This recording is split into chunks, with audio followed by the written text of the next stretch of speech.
You say you would never buy a property off the internet. Is that a thing?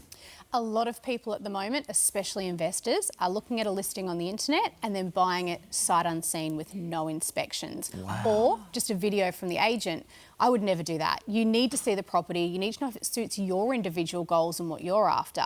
Make sure there's no problems. But even if the agent sends you a video, he's not going to show you the bad bits. He's only going to show you the good bits. He's working for the seller. So I'd never buy it without inspecting it or hiring a professional to inspect it for you. Okay, and people are buying without a pest and building inspection. You would never do that? Never, ever. Properties can have hidden termites and all sorts of building problems that can cost tens of thousands, if not hundreds of thousands of dollars to rectify.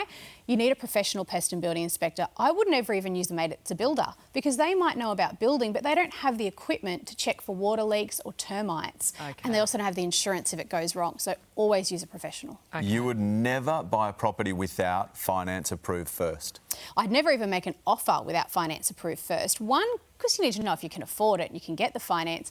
But two, if there's multiple offers on a property and you're the one with finance approval and other people don't have approval, you'll get the competitive edge. The agent will take your offer more seriously. Yeah, okay. And you would never hire a builder without legal advice? What does that mean? Correct. So a lot of people will hire a builder to do major renovations, extensions, or even build a house and sign the contract without having a lawyer review it because the builder might be a mate, the builder might be a nice guy, or they just trust him. You wouldn't buy a $500,000 house or $1 million house without getting legal advice. So don't sign a $500,000 or $1 million building contract without legal advice. Your lawyer can also check that they've got the right qualifications and licences too. Yeah, no, that's really good advice. You would never sell off market. Just tell us what that is first and why.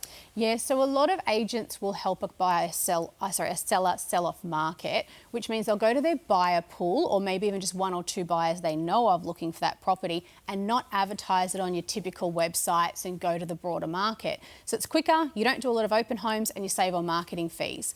But in many cases, if you sell off market, you don't capture the bigger pool of buyers, which means you may not capture the highest price. So you could be doing yourself a disservice and selling a bit cheap just for the convenience of skipping a few opens or saving a few $1,000s on marketing. So I'd never sell off market. You get a better price if you go to market. Okay, so it seems like you'll save up front, but you actually won't. You won't. And we do a lot of buying off market. We get great buys. So, it's great to buy off market. Yeah. That's why I wouldn't sell off market. Ah, Okay. Thanks, Anna. That was really informative. Yeah, Appreciate thank that. you.